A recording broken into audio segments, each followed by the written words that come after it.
আসসালামু আলাইকুম। উষাস ইউনিভার্স থেকে আমি উষা। সেই বাণিজ্য মেলার সেকেন্ড পার্ট নিয়ে চলে এসেছি। যদিও এখানে বাণিজ্য মেলার কোনো পার্ট দেখানো হবে না, এখানে অন্য আর একটা মেলার দেখানো হবে। যাই হোক, তো আমরা মেলা থেকে বেরিয়ে যাচ্ছিলাম, তো মামা বলল কিছু খাবো কিনা, তো আমরা আইসক্রিমের একটা স্টল ছিল, তো স্টলে চলে এসে পড়েছি। অ্যান্ড দুজনে দুইটা আইসক্রিম নিয়ে খেতে খেতে চলে যাচ্ছিলাম মেট্রোর দিকে, কারণ মেট্রোতে ব্যাক করবো আমরা। আর এই ভিডিওটা কিন্তু সেই মেট্রোর অ্যাক্সিডেন্টের আগের। মেট্রো অ্যাক্সিডেন্ট বলতে হয়েছে একটা দুর্ঘটনা হয়েছিল, সেই ঘটনার আগের।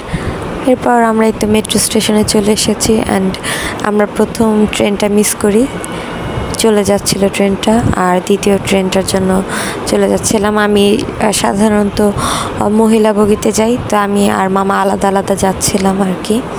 দেন এই তো চলে আসি আমাদের সেই আগারগাঁও। আর আমি যে মেলাটার কথা বলতে চাচ্ছিলাম সেটা আগারগাঁওয়ের শুক্র শনিবারের মেলা। এই মেলাটাও কিন্তু অত্যন্ত সুন্দর হয়। আর আমার পাশ দিয়ে কিন্তু সব মেলা স্টল ছিল। এখানে আসলে প্রতিদিনই মেলার মতন করে বসে, বাট শুক্র শনিবার একটু বেশি স্টল বসে।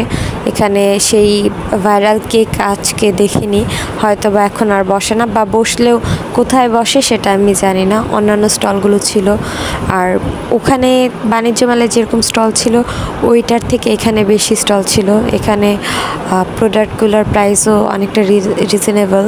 আর এখানে তো একদম রাস্তার মাঝখানে পিঠার দোকান দেওয়া শুরু করে দিয়েছিল। যাই হোক, এখান থেকে আমি ওইভাবে করে খাবার ট্রাই করিনি, শুধু কয়েকবার আমরা পোড়া রুটি আর মালাই চা খেয়েছি, যেটা আমার কাছে অনেক মজা লেগেছে।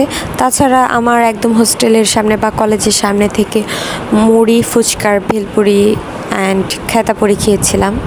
দূর থেকে আর কি কিছু খাইনি।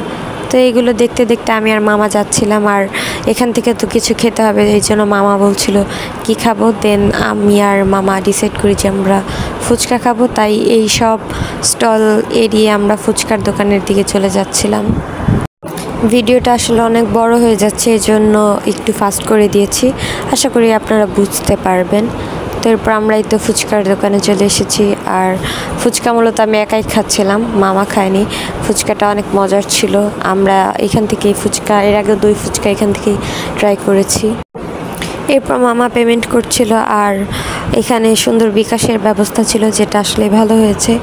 দেন পেমেন্ট শেষ করে আমরা চলে যাচ্ছিলাম, আর যাওয়ার পথে আবার এই একটা ছোট্ট মেলার অংশ দেখতে পেলাম। এখানে অনেক সুন্দর সুন্দর খেলনা ছিল। যাই হোক, বড় হয়ে গেছি, এখান থেকে আর কিছু নেওয়া যাবে না। এটা একদম হোস্টেলের সামনেই। এরপর কলেজে চলে যাচ্ছিলাম, আর আমাদের কলেজটা রাতের বেলা একদম ভয়ঙ্কর ঘুটঘুটে অন্ধকার ছিল। যাই হোক, আশা করি আজকের ভিডিওটা আপনাদের ভালো লেগেছে। আজকে এই পর্যন্তই। আল্লাহ হাফেজ।